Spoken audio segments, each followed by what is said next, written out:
Affinity Photo is a very great tool, but if you're here, it's probably that, like me, you don't like the shortcut systems that they have, but you can change it. That's a great news. Like for this one, for example, export Command Option S. You don't see that nowhere else on any other Mac app.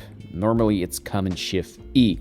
So if we want to do that, you will spotlight search for keyboard like that, and you will go inside Keyboard Shortcuts over here into App Shortcuts, and from here you can add for all application shortcut for all application, or you can set it for a specific one. That's as you wish, but I will select it for all application.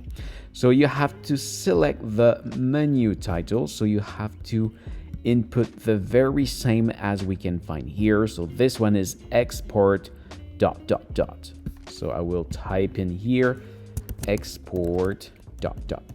and I will set the shortcut Command Shift E. I just type it over here, hit done,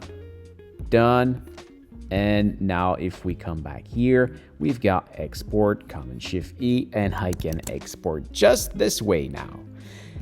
If you have another one, like for example, there was one that I like to use, it's duplicate.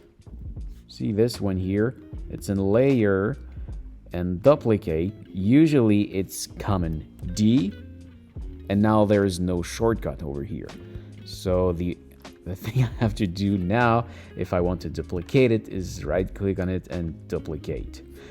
Good news is that if you come back here and go into Keyboard Shortcut, into App Shortcut and new plus, you can type in duplicate and have the Shift D, done. Go back here, and now if I do my Shift D, I've got a duplicate of that one. And as you can see, no, it's not written over here. Is it written over here? Duplicate. Yeah, you see now the shortcut is hidden over here. So you can edit all the shortcuts you have into the app just like that.